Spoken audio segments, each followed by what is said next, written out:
Today on Dr. Phil.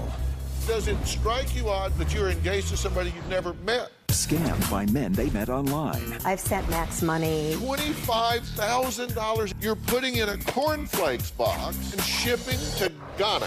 In my heart, I believe Terry is real. Dr. Phil confronts a catfish. Hello. Hey, Terry, I'm talking to you on television. He hung up. Let's try him back. Love scams. Courted by a catfish starts now. You're all that I need and want. Honey, I live for the day I can sit next to you and whisper into your ear and tell you that I love you and kiss you ever so lightly, but passionately on your lips. Isn't it a dream come true when you're a mature woman all alone, 2 husbands gone, then after years of longing, you finally hear those words, you have found your true love? Well, that's what Sandy says has happened to her when she met her man, Max. She claims he is her one and only. Take a look. I met Max on Match.com. He's a very handsome man. I am in love. He said, I want you to be my wife. And I said, yes. But I have never actually met Max. I've never been anywhere near him. I've never even heard his voice. Well, yes, you heard right. The love of her life, the man of her dreams, is a man that she has never met. So who is this mystery Max? Take a look. When I met Max, he was in Afghanistan with the UN peacekeeping forces on a top secret mission. He had told me that his name was Max Moose Advisor. I thought it was very strange, but he is from the South, and so I figured it was just one of those Southern names. I want him to be here and be with me, but every time we try to meet, there's always a problem. His luggage is being held in customs. There were suicide bombings in Afghanistan. There were chemical weapons. He needed money for travel. He wanted to go AWOL on his job to be with me. He was attacked by the Taliban. Max received some gold bars from the Minister of Peace in Afghanistan. They were worth approximately $1 million, and he needed money from me to get them out of customs in Ghana. I had to do whatever was necessary to get what he needed to the diplomat in Ghana. The diplomat's name is Derek Anani, and Max has known him for a number of years. I've sent Max money 5 times. Max has told me that he will pay me back every penny. He's currently stuck in a hospital in Afghanistan because of a severe wound in his hand. It looked terrible. I love Max very much, and it's in my heart that I have to help him. I need him to be here with me, whatever it takes. You are in love. Yes, I am, very much. But you're not kind of in love. You're head over heels in love. Definitely head over heels. And his name is Max Moose Advisor. Yes. Okay, it's an unusual name. It's a very unusual name. Yeah, so you're going to be Mrs. Advisor. That's better than Mrs. Moose, I guess. Definitely. And you miss him. I miss him very much. I want him to be in my life. How do you miss somebody you never met? Well, because of the communications that we've had, we've become very close. And I feel like I've known him for a very long time. Yeah. Well, let's take a look at the background of Max Moose Advisor. He was born in Bedford, Texas. U.S. Army soldier with UN peacekeeping forces in Afghanistan. And it's a top secret location. Yes. And so, because of security reasons, you can't Skype and no cell phone. That's correct. He put in for early retirement to be with you? Yes. In fact, he's now gone AWOL. Even though he went AWOL, he got attacked by the Taliban? Yes. And he's in a private hospital near Kabul? About 8 hours south of Kabul. Yeah, because of his hand? Right. That's a nasty looking Yes, cut. it is pretty nasty. Now, there have been several times that you were going to meet him, actually. But things have happened every time that he was going to meet you to stop him from getting there. Like, one time there were too many bombings, so he was afraid to leave Afghanistan. He was attacked by the Taliban and sustained a cut on his hand. And Right. when that happened, they said, you can't get on the airplane. That's right. But he's going to get that fixed. That's right. But he has to have $9,000 to get that fixed. To get it fixed, right. Now, he's got some luggage sitting in an airport that if I were you, I would have a big interest in. And not saying that you're a gold digger, but there is gold in these suitcases, right? That's what I've been told, yes. Right. What's the value of those things? Approximately $1 million. $1 million in gold. And he was going to ship that luggage to you. That's right. But he needs some money to get it out of there. To get it out of there. Right. Like tax or? Well, there was initially a $17,000 fee. And then there's an additional valuation fee. Because once they determined that there was gold in it, then there was a value to it. Where did he get the gold, by the way? From the Minister of Peace of Afghanistan for things that he had done in saving people. In order to get him the money to do this, you actually had to send him the money discreetly. Yes. Here's right. Sandy explaining how she sends money to her online fiancé, and here's a hint. This is not Western Union. I've sent cash to Max in cereal boxes on 5 different occasions. I've sent close to $50,000. What I would do is I would get the cash, and then I would take the cereal box and very carefully open it so that it will remain looking like a cereal box that's never been opened. And then you get to the inside package of the cereal. What I try to do is have something that I can pour it into so that I can get to the bottom. And I don't like to take the bag out. If you take the bag out, you might not get it back in there right. So then I take the money and I try to get it as flat as I possibly can and put it in the bag in the middle. If they were to open this box of cereal, I want them to see cereal all around and not see any money in there. I'm worried about customs opening it if they're suspicious about anything. Then I would take the cereal that I've poured out, put a little bit back in there, and it's not a perfect science. I feel like I could probably do this for a living at this point. I've gotten quite good at it. What did you say to yourself? You're standing in the kitchen, you have $25,000 in cash, you're putting in a cornflakes box and shipping to Ghana. To Ghana. Let me tell you one of the things I'm concerned about here. The penalties for bulk cash smuggling could include imprisonment for a time up to 5 years, forfeiture of the money, real property involved in the offense, and any property traceable to such property.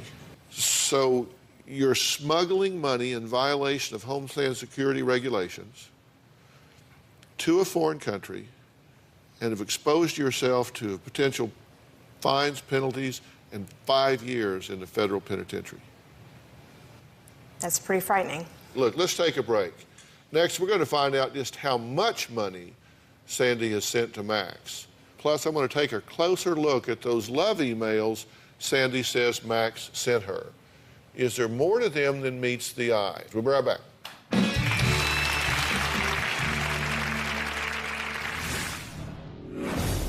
Day by day, my love for you becomes overwhelming and I can't handle it.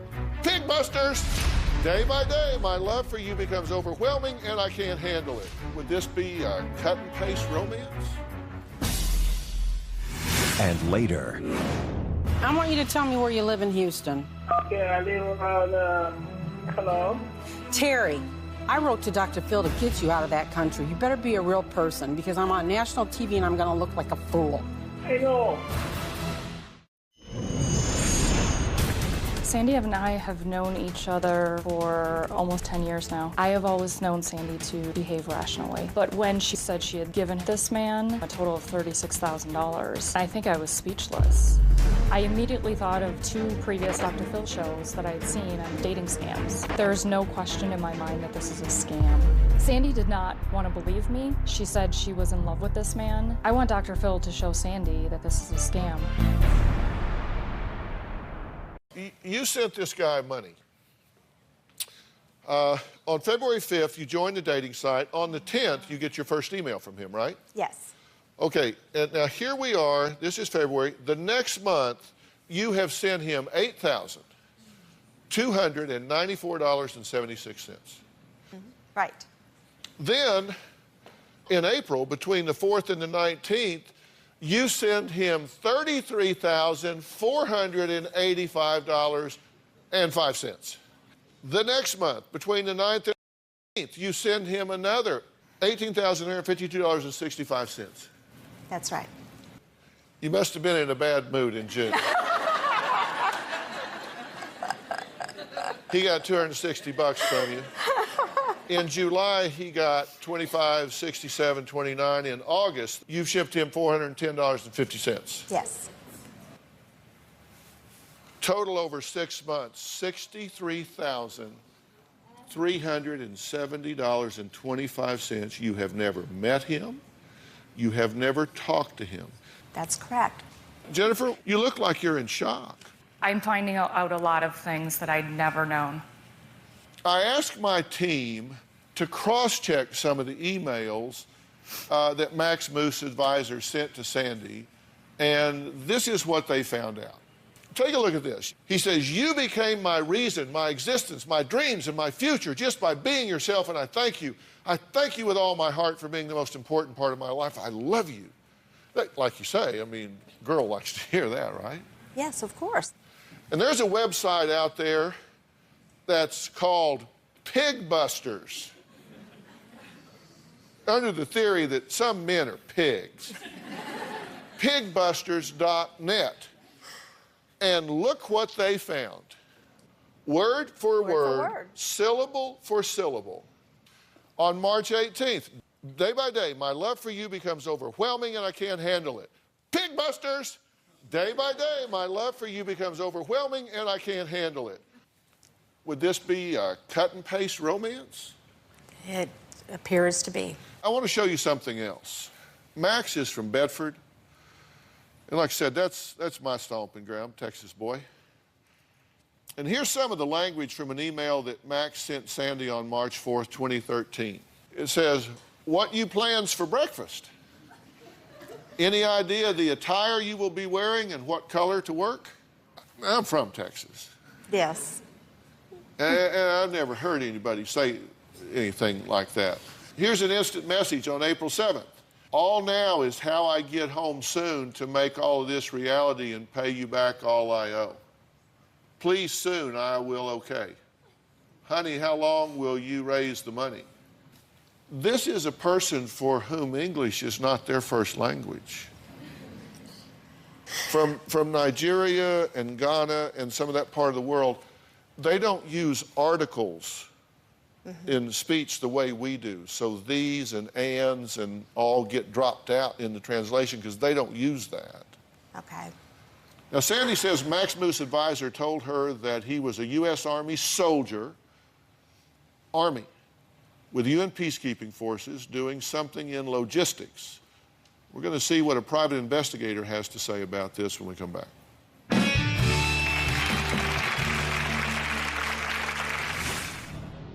We cannot find one record of one human being in the history of the United States whose last name was Advisor.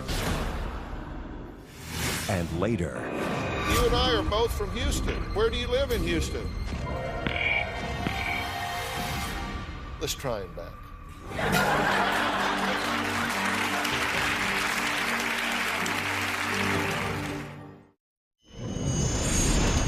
For the first month, Max told me his military career, he was in the U.S. Army. He was assigned to the UN peacekeeping forces. Going out on missions was part of what he did, protecting diplomats. It made total sense to me because I grew up in the military and my father had top secret clearance, so you just never questioned that. I'm making you think, but I haven't changed your mind.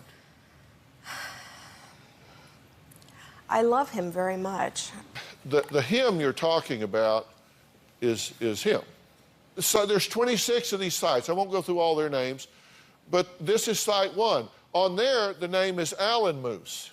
Okay, on site 2, it's Braden Moose. That's your guy, right? Yes. Site 3, George Braun. Site 4, Alan Moose. Site 5, Sergeant Moose. Site 6, LaForest Billy. That's your guy. Okay, here we go. Alan Moose. That's your guy, right? Yes. He's Philip Moose on Site 8. Remember, he was somebody else on Site 1. He's Philip Moose on Site 8. Same lizard, same guy. Sergeant George Moose. Peter Hardiman Moose. Alan Moose. Moose Bernard. Michael Moose. Moose Mike. Alan Moose. George Moose.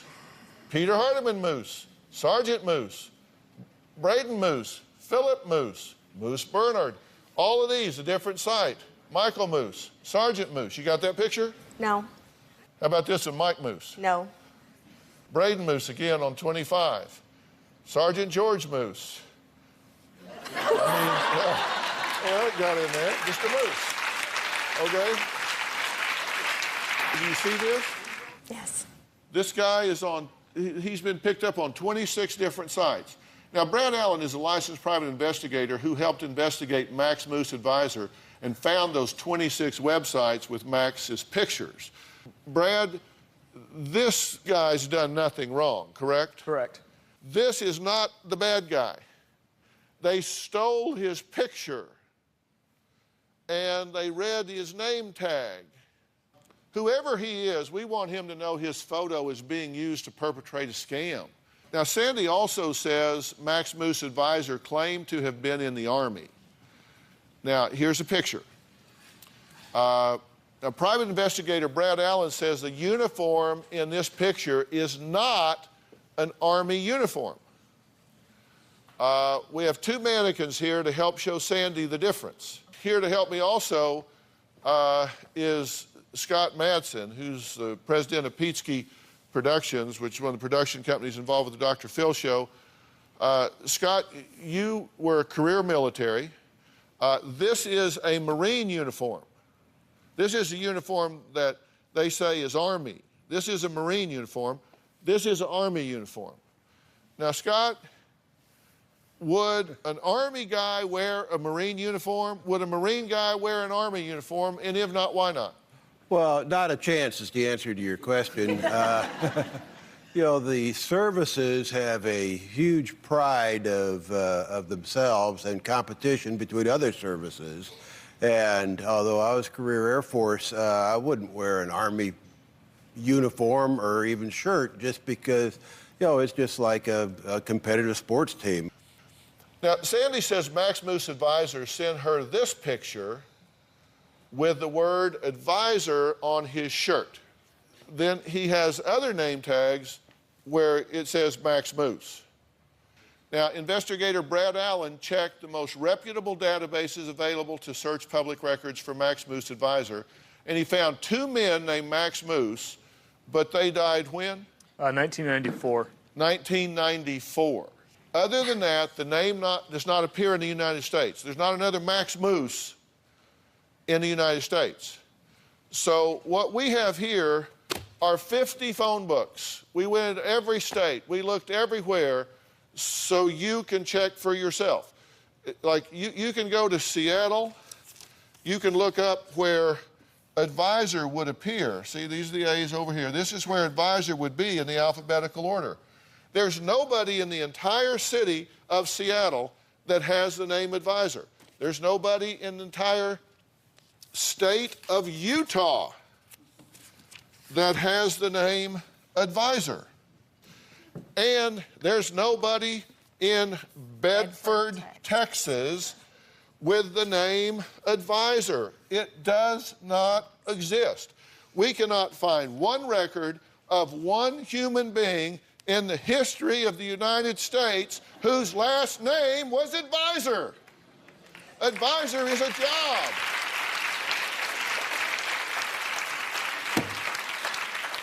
Advisor is a job. That's not a last name. Okay. Okay, what? Now you've convinced me. Well, I hope so. Next, I'm going to show Sandy the real man behind the picture of Max Moose Advisor. We'll be right back.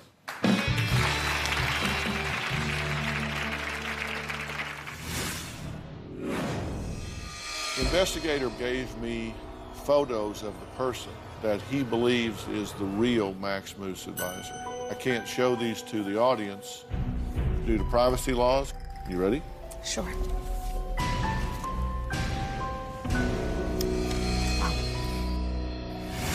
And later, I want you to tell me where you live in Houston. Okay, I live around, hello?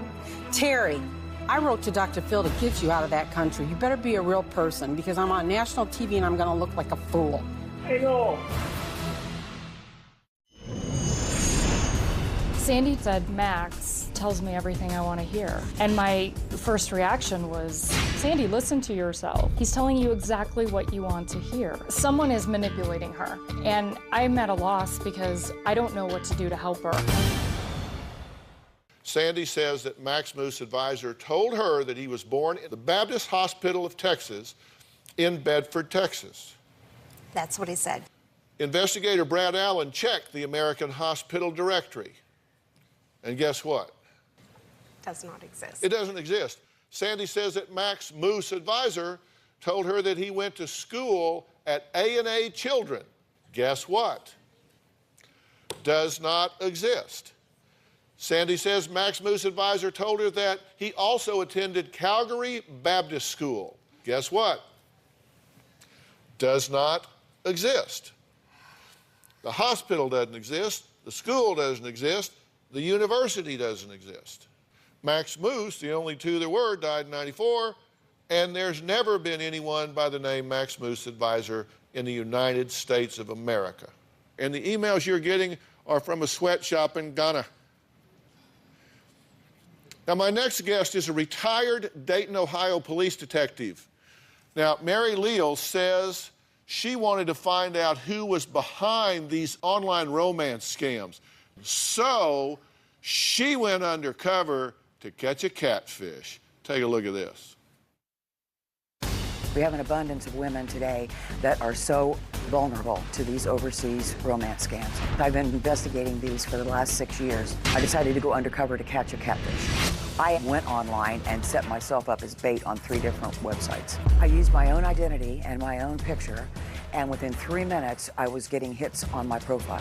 One scammer in particular was named George, and he was using photos that were clearly not his. The photos actually belonged to a man named Robert Frost, who I met later. Initially, he asked for $2,000, and then he came back and asked for $5,000. I hatched a plan to go to Lagos, Nigeria, and catch my scammer in person. I flew to Nigeria and told him that I really wanted to meet him. I was very surprised that he actually showed up. The door opened, and this man crawled in on his elbows, dragging his legs, and said, "Are you Mary?" And I said, "Yes." And he said, "I'm George." He had suffered untreated polio. He eventually told me that it was a scam. I told him, "You tried to scam me, and what you did is not right." And I said, "Just go ahead and slither yourself back out to the taxi cab."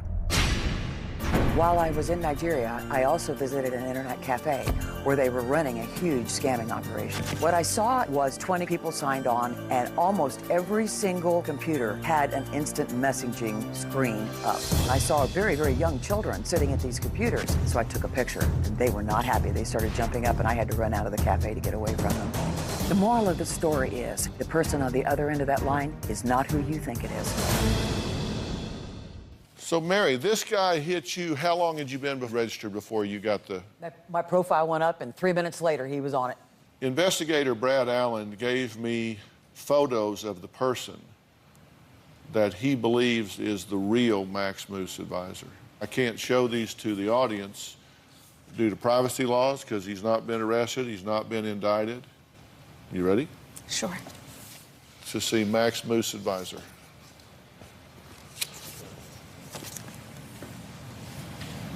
Okay.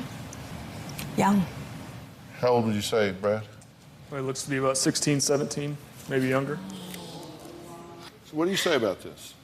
I'm glad that Jennifer got me here so that I could find out for myself and so that perhaps other people won't do the same thing. You know, if you're chasing this relationship, you're going to miss the guy at the grocery store or at your church or around the corner that has something genuine to share with you in your life, which you deserve and you are entitled to. I want you to listen. I'm going to talk to another woman right now. I want you to listen to her story. She's been listening to yours. This is a woman who says there is no way her online boyfriend, who was attacked by pirates, is a catfish because he sent her gifts, including an engagement ring that was worth at the time 25,000 rupees. We'll be right back.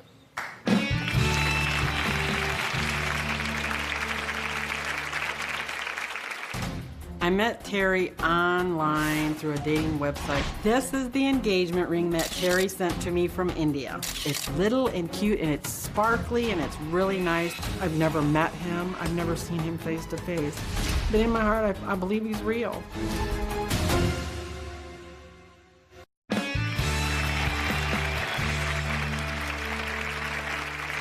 If you haven't guessed it by now, today we're talking about online hoaxes and internet love scams. How would you feel if you heard this? I understand we may be miles away from one another, but if I had to go to the end of the planet, if that's where my princess is, her distance wouldn't be a hindrance to my quest. Well, when my next guest, Leanne, says she read this email, she felt like the person who claimed to write this, Terry James, got her, and it was almost like God had made him for her. I met Terry online through a dating website. He described himself as a person with a heavy accent. My son says he sounds like a Jamaican. I personally don't think so. He's got a cute little laugh, too. Am I in love with Terry? Absolutely. I've never met him. I've never seen him face to face. But in my heart, I believe he's real. If I can just ever get him home, he'll take care of me. This is the engagement ring that Terry sent to me from India. It's little and cute, and it's sparkly, and it's really nice. I've known Leanne for a long time. She's my ex-wife and my best friend. When the ring arrived, that kind of threw me for a loop because that's something that normal catfishing people don't do. They don't go that route. Every time Terry and I had made plans to meet, something had always just come up. He was kidnapped by pirates. He lost his wallet. He's been extremely hungry. His accounts have been frozen. He's been sued, hospitalized. I've sent Terry approximately $3,200. He did not ask for the money. I offered the money. I have always told him I don't need to have the money paid back. In my heart, do I believe Terry is real? Absolutely. I believe that he is what God has been preparing me for my entire lifetime. I'm going to be angry if he's not real because it's going to really devastate Leanne. I'm never giving up on him. Because when you're in love with somebody, you never give up.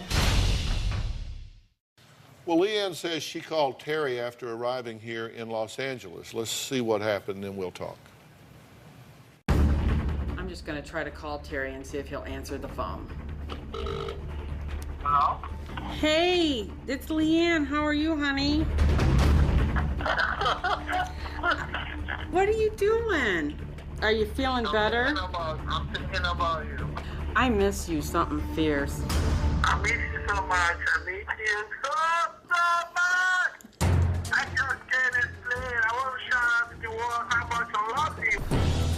I know, honey. I love you. I love you over and over again. I love you too. It's been a rough road and it's been a long few months. Yeah. When do you think you're gonna be able to make it home? Soon. Very soon. I just want you to know that I'm wearing your ring. All right, well then, honey, I'm gonna let you go. I'll call you, baby. All right, honey, I love you. I love you, baby. Bye. Bye-bye. I am really excited he answered that phone. I want him to be who he says he is. That man, regardless of whether he is who he says he is, I just want him to be real. It makes me miss him more and more every day, and I want to do anything I can to bring him home. Now, he was born and raised in Houston. Correct. I'm from Texas, and he's from Texas. Mm-hmm. Do we sound anything alike? No, you do not. His mother was a full-blooded Spaniard, and his dad was Native American, and I know he spent a lot of his summers in Spain. That's not a Spanish accent. Do you ever say, this doesn't add up? Yes, I've said it a lot, that it doesn't add up. You've been listening to the stories I've been talking to Sandy. Your man here, Terry, was born in Houston. He's a petroleum engineer, and he's working in Anchorage, Alaska, right? But he owned a consulting firm in India. Correct. And he's got a 4,000 square foot home with a 3-car garage in Houston. He's got a maid and a driver. That's correct. Now, he got held up in India because he still owes $15,000 for a lawsuit. Correct. So here's his crisis, Sandy. He's held up. Yours is held up in Afghanistan. Hers is held up in India because he's got an oil rig, right? He was there. Yeah, he was out on an oil rig doing his consulting work. And they got hijacked by pirates. Yes. And his wallet was stolen, and he had to cancel his credit cards, of course, because you don't want to pirate with your credit card. Right. And you have sent him money. Yes, I have. How much? About $3,200 total. You didn't know about that? I didn't know about the money at all. And you're her ex-husband? Yes, I'm her ex-husband. We've been married 3 times. That couldn't work, but the friendship is great. You're great friends. Yes. Great friends. He says he was attacked by pirates, right? But there's no record of that pirate attack. When pirates attack, particularly when pirates attack Americans, it becomes news. Correct. What did you say to yourself about the fact that nobody knew about this pirate attack? Well, it kind of makes me angry in a way. Because I'm intelligent enough that I should not have to have been scammed if that's what it turns out to be. Well, I want to try to get this Terry James on the phone. I'd like to chat with Terry. We'll be right back.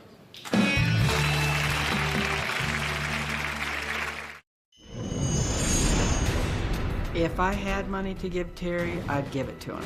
No ifs, ands, or buts, and I wouldn't think twice about it. Is it my dream that one day we'll be together? Yes, it is my dream.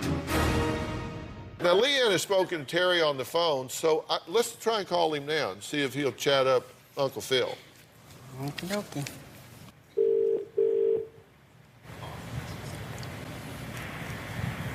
Hello? Hey, Terry, it's Leanne.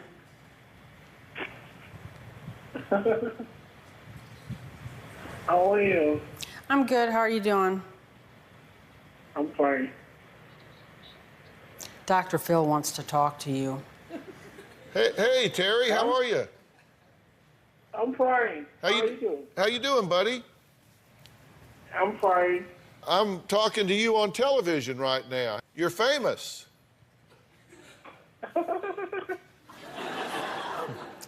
So you're from Houston, right? Yeah.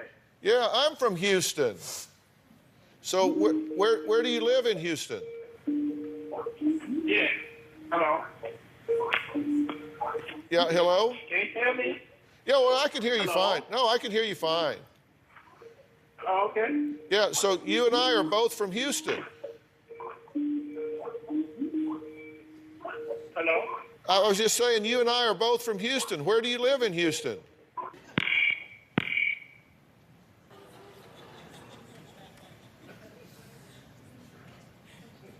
Let's try him back.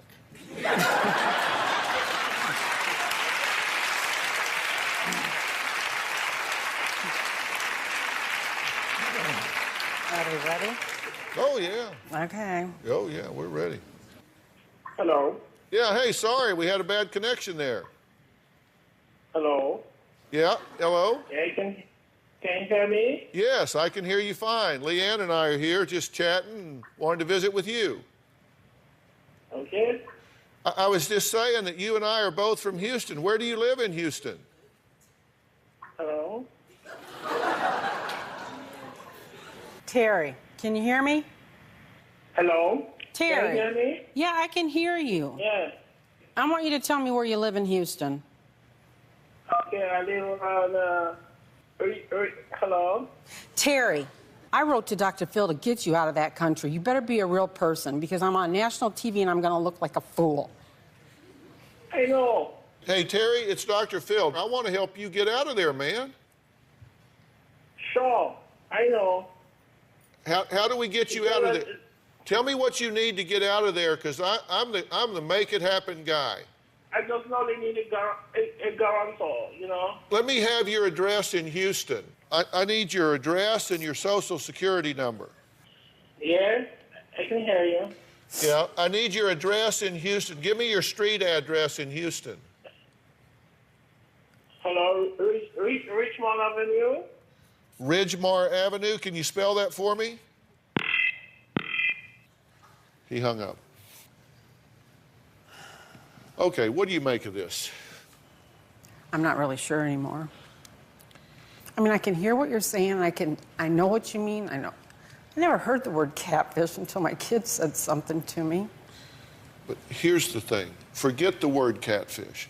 You recognize that people on the internet scam people. You saw that here she's got a guy supposedly from Bedford, Texas, that she's emailing back and forth to Afghanistan. The emails are going to Ghana. We got a picture of the guy. The same thing is happening here.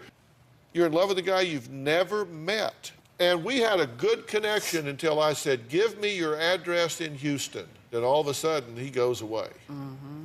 And I heard you say under your breath, oh, he's going to be so mad, he's going to hate me for this. My family's going to hate me.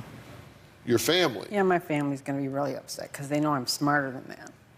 Well, listen, I would rather them be upset with you and then forgive you and get over it than for you to continue to be hurt mentally, emotionally, and financially by some guy working in a sweatshop out of an internet cafe halfway across the world playing you for a fool.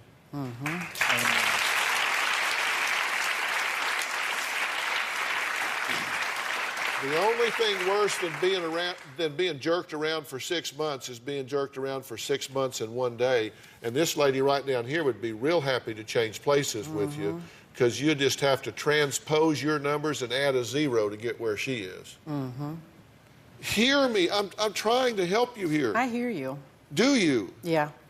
But it's not going to make me give up on finding somebody to love me. I hope not. I hope not, but I'd want to see them. Yeah, I won't ever do that again. All right, we've shown these pictures knowing that the guy in these photographs is not a scammer. Please don't look at this guy and think, oh, he's some kind of scam artist. He's not. He's a victim. He got his identity stolen. Coming up, my former guest, Dawn, thought she was in love with David. Next, we're going to meet the real man behind this picture. We'll be right back.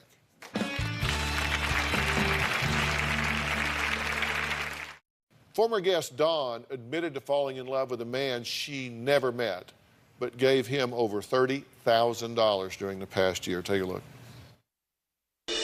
I met David on Match.com. I love David and I want to be with David. On 3 separate occasions, I was supposed to meet David, pick him up at the airport, but it never happened. I've sent David money 7 times, $30,000. You see his picture down here? Yes. This is actually who this is. This is who you're talking to. You believe to the core of your soul that he's real. I do.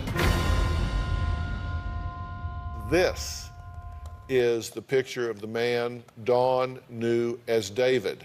And joining us via Polycom from Florida is the real man behind that photo, and his name is John. John, are you there?